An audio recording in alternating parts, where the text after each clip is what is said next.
தர்மம் சத்தியம் தர்மம் நீதி நிலநாட்டி நீ நிற்கணும். ஆணவத்தை அடக்கணும், அகபாவத்தை கூப்பிடணும். தாயே உன் காலில் போட்டு அண்ணன் தண்ணி ஆங்காரமாக இதோட விட்டு விளங்கி போயிடணுன்ற மனசோட புத்தியை மாற்றி சிந்திச்சு அதை செயல்பட்டு உண்மையாக இருந்தால் சத்தியம் தர்மம் நிலநாட்டி நிற்கிறது உண்மையாக மனசு புத்தி நல்லா குழந்தை குட்டியோட சந்தோஷமாக வாழணும், பேரும் மூலமாக இருக்கணும்.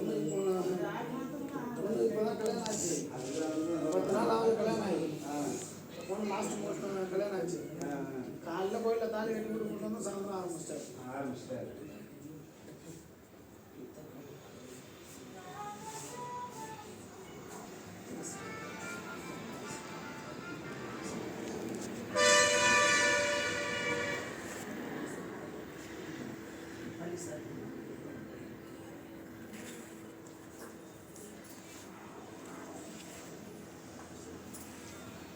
தலைக்கால கவுத்து ராஜகலைமை மேல ராஜகலைமை மேல சத்தியமா அதெல்லாம் நீங்க பிடிங்க சூழத்தை பிடிங்க. 2 வருஷம் மேல அவன் சாட மாட்டேன். 2 வருஷத்துக்கு மேல எல்லாம் இல்ல சரியா. வந்து புள்ளிகளுக்கு உயிர் பிச்சு வந்து தலைக்கல கவுந்துச்சு. ஆனா பாரு நீ கொடுத்த மருந்து வந்து இப்ப கொடுத்த மருந்து வந்து முதல்ல எல்லாம் சாதாரணமா கொடுத்துருவேன். 2வது கொடுக்கும்போது கடன் பத்தியமா போட்டு அவங்களுக்கு வந்து உருவேற்றி தான் விடுவேன்.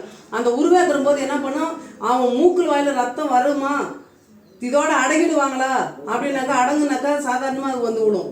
அடங்க மாட்டான், அவன் மூக்குள் வாயில ரத்தம் வரும்னு சொன்ன தலைக்கீழ வந்து விழுந்துருச்சு. ஆனால் அவள் காட்டி தான் கொடுப்பா. சொல்லு, இந்த ராஜகலைமை மேலே சத்தியமா 2 வருஷம் இப்படியாத இருப்பான். இந்த ராஜகலைமை மேலே சத்தியம் சொல்லுங்க. அதெல்லாம் அப்புறம் சொல்லுங்க. இந்த ராஜகலைமை சொல்லுங்க. ராஜகலைமை நீ ஏன் கையை பிடிக்க சூழத்தில் கேட்டியா? குடிக்க மாட்டேன். இந்த ராஜகலைமை மேல சத்தியமா குடிக்க மாட்டேன். ராஜகலைமை சத்தியமா குடிக்க மாட்டேன். என்னுடைய அம்மா அப்பா மேல ஆணையா குடிக்க மாட்டேன். எங்க அப்பா அம்மா ஆணையா நான் குடிக்க மாட்டேன். என் பொண்டாட்டி பிள்ளைங்க மேல சத்தியமா குடிக்க மாட்டேன். நான் 2 வருஷம் ஆவானா சொல்லுங்க. என் பொண்டாட்டி பிள்ளைங்க மேல சத்தியமா என்னுடைய அம்மா அப்பா இருக்கிற பூமாதேவி மேல ஆணையா, மேல ஆகாசவாணி மேல ஆணையா, அறிஞ்சும் அறியாம தெரிஞ்சும் தெரியாம சொல்லுங்க. அறியாம தெரிஞ்சும் தெரியாம செஞ்ச சகல குற்றங்களும் மன்னிச்சிடு தாயே. இனிமேல் இந்த ராஜகலைமை மேல சத்தியமா நான் இனிமேல் குடிக்க மாட்டேன். இது சத்தியம். அவ்வளவுதான், முடிஞ்சு போச்சு உங்க கட்டம். இன்னும் 2 வருஷம் வர 4 வருஷம் வர 3 வருஷம் வர திரும்ப சும்மா என்னமோ நீ 4 கட்டுற. நீ அது என்னமோ தங்கம் பதக்கம் விட்டு உன்னை போயிடுதுன்னு சொல்லி அது பண்றியா பாக்குறியா? தங்க பதக்கம் அது நல்லா கறி மீன் வாங்கி வச்சு வவுத்துக்கு நல்லா சாப்பிடுங்க. என்ன சாப்பிட்டாக்க அதை ஊற்றிக்கணும் குடும்பத்தையே குடிச்சவரு பார்க்குறவங்களுக்கும் கேவலம் அசிங்கம் அதெல்லாம் எவ்வளோ இருக்குது. அது என்ன பண்ணணும்னா குடிச்சா 2வது கை கால் வராது, அங்கே குடிக்கிறதுல உட்காந்து அந்த மாதிரி எல்லாம் வந்துக்கிறாங்க.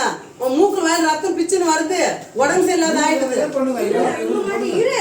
பாரு 3 மொண்டு போட்டு தான் ஆகணும். அவங்க உள்ள ஆள் போறாங்க. என்ன பண்ணிருக்கிற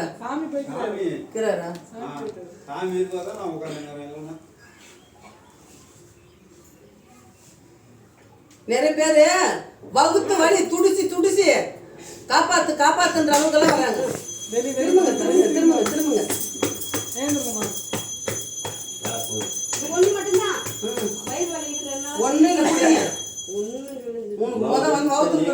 வந்து சரியாகும். போட்டு மெல்லுங்க, போட்டு மெண்டு தனியாக குடிங்க. உள்ளெல்லாம் எச்சி ஊத்து கோயில் எல்லாம் போடுங்க. போட்டு உண்டை முழுகுனா இல்ல வாயில் மெண்டே சாப்பிடலாம், ஒன்றும் கிடையாது.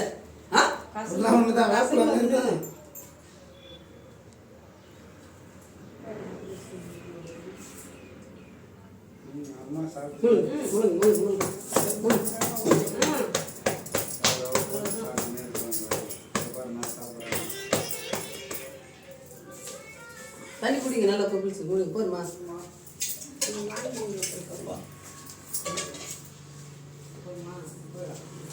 கயிறு கட்டணும்.